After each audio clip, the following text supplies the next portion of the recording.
was tossing our big 36-foot craft around like it was a toy. And this had a dramatic effect on the people. There was no question about it. By the time my boat was turned underneath the other boats, there was definitely apprehension and fear created by what had happened to us. They were realizing the power of the Yangtze River. They were feeling the power of the Yangtze River. And I don't think that fear had ever left the expedition, and now it was more prevalent than ever. The Yangtze had taken a fully loaded 3,500-pound raft and forced it under the other boats. Okay. It took the whole afternoon to right it. Okay, who's roping it again? Okay. There we go. Right here, okay?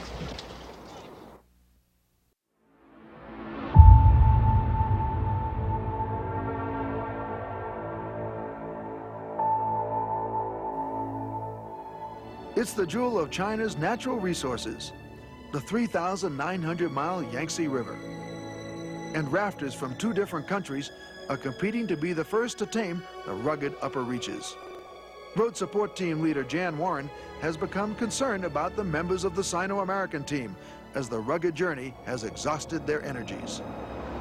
When they left Dega, I was a little bit concerned because all of us had come down with chills and fever, and we all weren't feeling very well. The day that Ken left on the river, he was not feeling all that hot, so I was a little bit worried because they were going into the section of Whitewater where the Sichuan team has had nothing but difficulties, and they've lost 3 people. So I just wanted to make sure that he was feeling good and his strength was there, and he didn't leave me that way. So I've been concerned about him in particular on this stretch. We've been out of contact with him for 4 days. This is our 4th day, and so I'm quite anxious to see them come around the corner.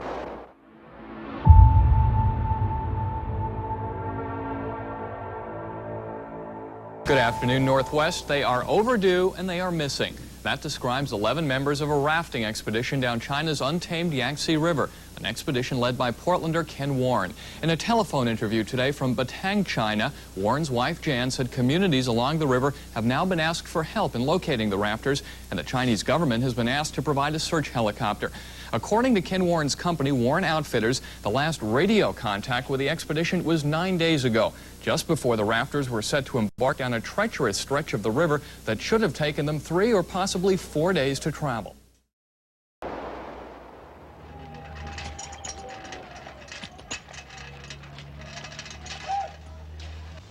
At Bataan, Jan tries again to contact the river team. They are out of touch, overdue, and probably low on food and fuel. And so far, we've been right on. You know, we knew from Totohoyan to Yushu it'd take 11 days. It took them 13. And then from Yushu to Dega, we thought it'd take them. We had 5 days allotted. It took them 4. The river team is virtually stranded, and Ken has begun to wonder about Jan's location. Well, that's consumed my thoughts. I've been trying to number one, analyze the situation we're in with the difficulty with the boats and the equipment, and the state of people's minds, weather, the river, the flows coming up, obviously, which makes the rapids worse. But I can imagine that she's going through tremendous problems, or else we would have some support in here. And I don't know what those problems are. I have no idea. We've talked to I talked to Chu at some length this morning. They have gone through everything that is needed for helicopter support that I can see. Somehow we're not getting that support, and it's far beyond me. I know Jan, and I know that she is raising all kinds of the devil to get us some support. I'm positive of that, but I can't understand, really, truly understand what's going on and why we haven't gotten it. We should have support right now.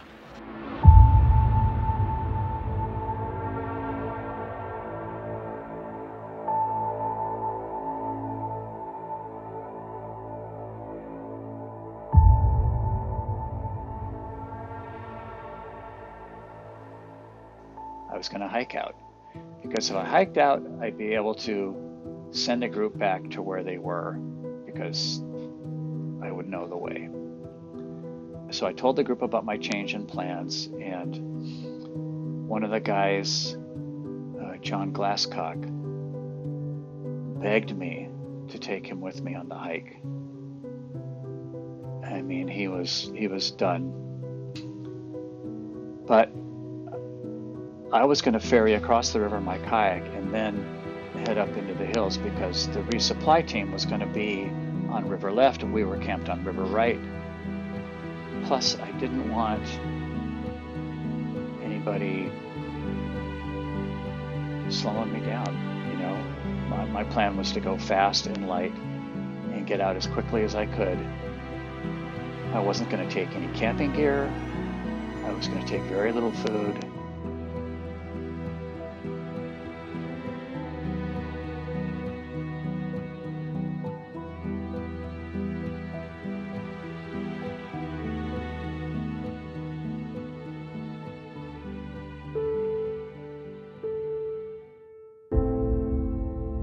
I took a fanny pack with 2 cans of tuna fish and a couple of dried soup mixes, a water bottle, and I wore my dry suit.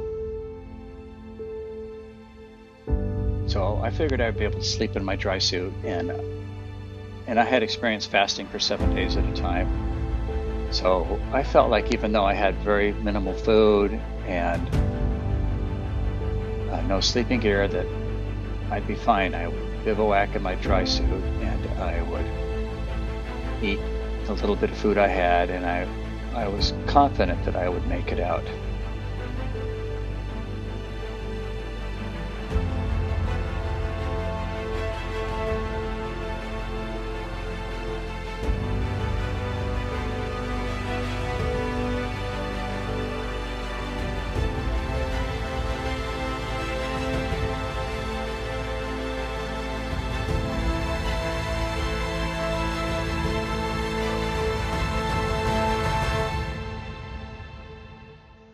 And so I paddled across the river and took off up into the hills. Pretty steep getting out of there. Apparently the river team saw a very large bear coming down the river and get out right where I was and head up behind me. So they thought they might never see me again.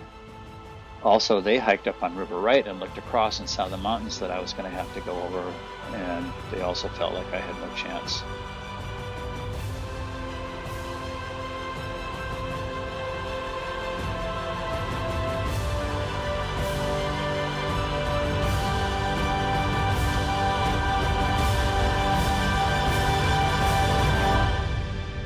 So it took me 5 days to hike out and get to Batong, where the road support team was waiting. That hike out is a story all into itself.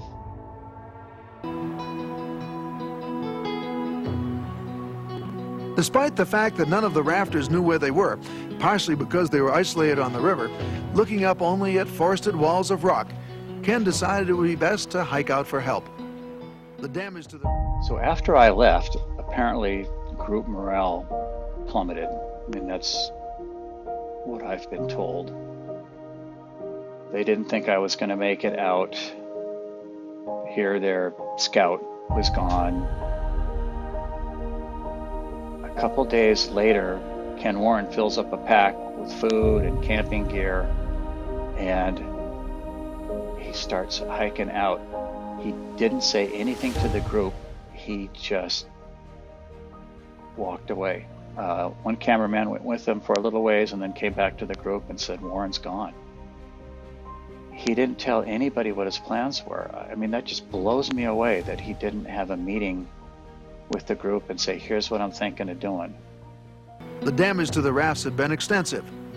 To go on, the team needed new repair kits, food, and a better scouting system. Ken relied on herdsmen to point him toward Bataan. My 11-day trek was the toughest thing physically I've ever had to do in my life. I happen to detest backpacking. I don't like to carry anything. I believe that mules and donkeys and those types of animals were put on earth for packing things.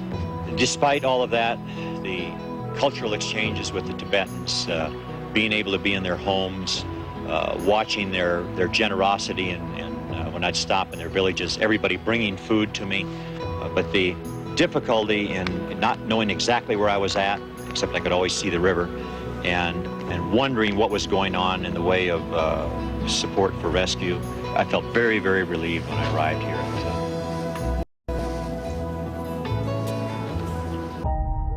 So I'm gone, Ken's gone, Ron Matson, the guy who wanted Warren to step down as leader and to become leader of the group, now has this opportunity to be the leader of the group.